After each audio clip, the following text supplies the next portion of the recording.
My next question to you is کہ ہم نے یہ ایران اسرائیل والا تو کانفلکٹ جیسے اب آپ نے کہا سیز فائر ہو گیا, ایک اور سیز فائر ہوا ہوا ہے جس کا وہی امپریشن آ رہا ہے جو اس کا بھی آ رہا ہے کہ maybe that will hold, maybe that will not hold, that is between India and Pakistan. بنیان المرصوص ہوا, ایک بڑا آپریشن ہوا, پھر میزائل ادھر سے بھی گئے, میزائل ادھر سے بھی آئے. In all of that, how do you see as an international relations expert how Pakistan's diplomatic front performed? دیکھیں اس میں مجھے ذاتی طور پہ یہ لگتا ہے کہ ہم نے تو جو پرفارم کیا انڈینز کے لیے, انڈینز نے بھی جو مار کھائی اس کی بھی کچھ وجوہات تھیں. دیکھیں ہماری تو پوزیشن بڑی کلیئر ہے کہ ہمارے دیکھیں پینٹاگون جی ایچ کے بہت اچھے تعلقات ہیں because of this counter terrorism, transnational terrorist organization کو انگیج کرنا اینڈ آل دیٹ. انڈینز بار بار ایک ہی چیز کہہ رہے ہیں کہ وہ کہہ رہے ہیں کہ ہمارے ساتھ بھی اچھے تعلقات رکھیں اور پاکستان سے بھی برے کریں. انڈیا کی ڈیمانڈ زیادہ ہے امریکہ سے کہ ہم سے تو بہت اچھے رکھیں لیکن پاکستان سے بھی برے تعلقات کرنے ہیں. سو وہ مجھے لگتا ہے کہ, اور پھر دوسرا انڈیا نے کچھ چوائسیز تھی جن کو سمجھنے کی ضرورت ہے. مثال کے طور پہ یہ ریسنٹ کانفلکٹ جو رشیا اور یوکرائن کا ہوا, اس میں انڈیا کی ایک پالیسی ہے اسٹریٹجک اٹانومی. جی ہمیں اٹانومس ہیں, ہمیں آپ کی کسی چیز سے کوئی غرض نہیں, آپ کہاں پہ لڑ رہے ہیں, ہم رشیا سے تیل لیں گے. امریکنز کو یہ بات ذرا بری اچھی نہیں لگی کہ یہ رشیا سے اتنا بڑی تعداد میں تیل خرید رہے ہیں اور ہم یہاں پہ لڑ رہے ہیں اور یہ رشین اکانومی کو مضبوط کر رہے ہیں. somehow it got embedded in the American decision making apparatus کے اندر یہ بات جو ہے وہ بیٹھ گئی کہ یہ جو انہوں نے تیل لیا ہے یہ انہوں نے رشین اکانومی کو سپورٹ کیا ہے. پھر کیا ہوا کہ انڈیا نے رشیا سے S-400 سسٹم لیا جس کے اوپر ان کا جو کاٹسا ایکٹ ہے کہ امریکی کانگریس نے اڈاپٹ کیا کہ اگر کوئی ملک امریکن ایڈورسری سے ملٹری ہارڈ ویئر خریدے گا تو ہم اس پہ سینکشن لگا دیں گے. انڈیا کو وہ بھی ویور دیا گیا, جبکہ جب ٹرکی نے وہ لینے کی کوشش کی تو امریکہ نے سینکشن لگائی تھی. ٹھیک ہے, تو یہ سلیکٹیو ہے. سو انہوں نے انڈیا کو بہت زیادہ فریڈم دی آپریٹ کرنے کی. اب کیا ہے, اب چائنا کی بات ہے. اب چائنا کے ساتھ ان کے تعلقات بڑے نارمل ہیں. وہ کہہ رہے ہیں, اب شی جن پنگ نے ریسنٹلی کہا dragon and elephant will tango together, will dance together. اب سچویشن اگر آپ دیکھیں صرف چائنا کے ساتھ ہی دیکھیں انڈینس کی تو آپ کو پتہ چلے گا کہ $125 ارب کی ٹریڈ ہے.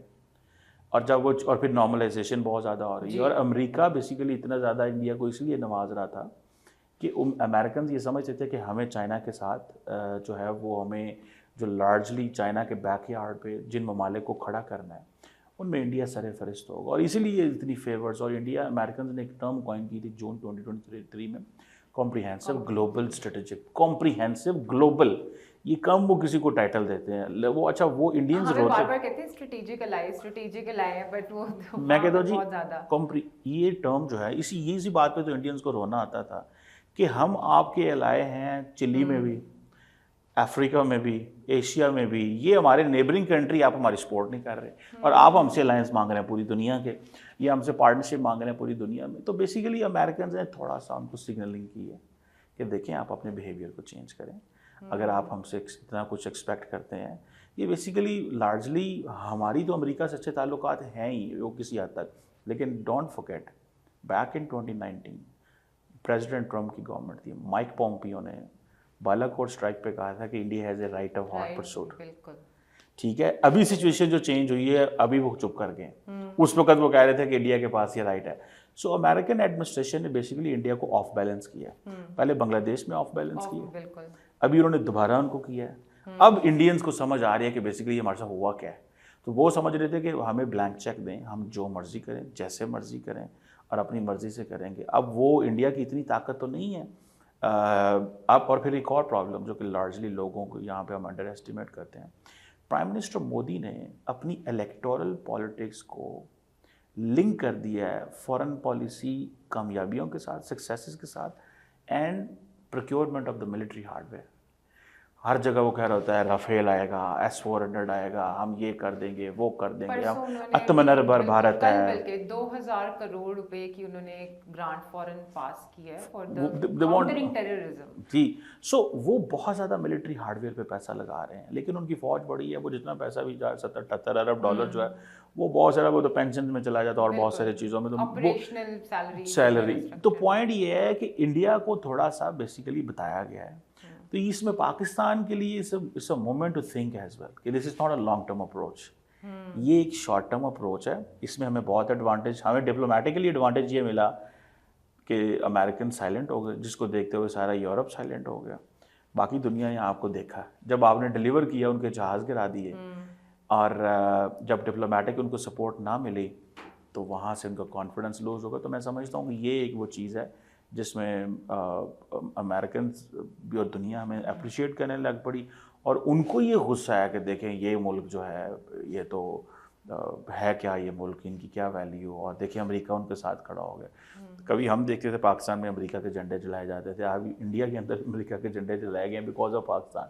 تو میرا خیال ہے کہ ٹرانسفارمیشن بہت زیادہ, اور جیسے میں نے کہا نا کہ مودی صاحب اپنی فارن پالیسی کامیابیوں کو لنک کر دیتے ہیں الیکٹورل پالیٹکس کی وجہ سے, جس کی وجہ سے زیادہ سوسائٹی چارج تھی اور زیادہ ری ایکشن آیا کہ بھائی ہماری تو کامیابی کوئی نہیں ہے, جہاز بھی گر گئے, دنیا نے ہمارے سپورٹ بھی نہیں کیا, تو ہم کر کیا رہے ہیں. اور ڈپلومیٹک فرنٹ پہ بھی اس طرح سے نہیں ہوا, میڈیا فرنٹ پہ بھی نہیں ہوا.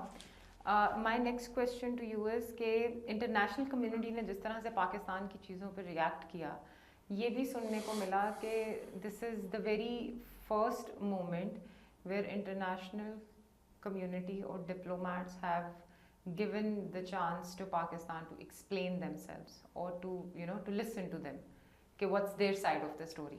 Maybe previously اس طرح سے چیزیں نہیں ہوتی رہی ہیں کہ پاکستان کو اتنی مطلب روم ایٹ لیسٹ دیا جائے کہ پاکستان مطلب کچھ بول سکے. UN میں اب ہمارے جو اسپیشل ریپرزینٹیٹیو ہیں they are putting a very strong case in every conflict, either it's Iran, Israel, or if it's related to Gaza. So what do you think in coming days, this if we lose this persistent, so where Pakistan will start, and how much we need this persistent and commitment in terms of diplomacy? دیکھیں میں آپ کو ایک بات بتاتا ہوں, یہ جو سوچ ہے نا ہماری کہ دیکھیں ہمیں لانگ ٹرم کوئی یہ چیزیں نہیں چلیں گی, یہ جو بھی چل رہا ہے, یہ آپ کو سپورٹ لانگ ٹرم نہیں ملتی. یہ مطلب اگر نہیں ملے گی تو پھر مطلب کیا ہمارے پاس آپشنس کیا ہیں؟ دیکھیں ہمارے پاس کیا آپشنز ہو سکتی ہیں. دیکھیں اس کو تھوڑا سا پیچھے ہٹ جائیں, 2019 میں چلے جائیں, انڈیا نے کشمیر کا اسٹیٹس چینج کر دیا. کہاں سے ہمیں ڈپلومیٹک سپورٹ ملی تھی؟ کوئی بھی نہیں ملی تھی, OIC نے بھی نہیں دی تھی. سو میرا خیال ہے you have to earn this support, دنیا سے لینی پڑتی ہے. اور ایک تو یہ چیز ہے. دوسرا اس میں یہ ہے کہ یہ جو بھی بلاول صاحب کی ڈیلیگیشن گیا ہوا تھا, دنیا آپ سے ملتی ہے, یہ کوئی بہت بڑی بات نہیں ہے. اور انڈیا پاکستان کا کانفلکٹ امپورٹنٹ ہے کیونکہ انڈین ڈیلیگیشن بھی گئے ہوئے تھے, تو اٹ واز ہارڈ ٹو سے نو ٹو پاکستان کہ جی ہم پاکستان سے نہیں ملیں گے اور انڈین سے ملیں گے. تو میرا خیال ہے کہ ان کا ڈیلیگیشن اور ہمارے ڈیلیگیشن کو ڈفرینٹ قسم کی کامیابیاں مل رہی تھیں دونوں طرف. ان کو بھی کچھ مل رہا تھا, لیکن ان کو پینک یہ تھی کہ دنیا وہ چاہتے ہیں بلینک چیک, وہ ان کو نہیں ملا کہیں سے بھی, ٹھیک ہے. اور پاکستان سائڈ چاہتی تھی ایکسیس, وہ مل گئی, ہم نے اپنی اسٹوری دنیا کو سنا دی, ایٹ لیسٹ پرسپیکٹیو ہمارا چلا گیا. I think that's it. ابھی دوبارہ پھر دیکھیں نئے کانفلکٹ میں آپ کو ہر دفعہ نیا انگیج کرنا پڑے گا, نئی پلاننگ کرنی پڑے گی, نئی اسیسمنٹس آئیں گی. So it's not that easy, یہ کوئی اتنا آسان کام نہیں ہے میں سمجھتا ہوں. So it will take some time.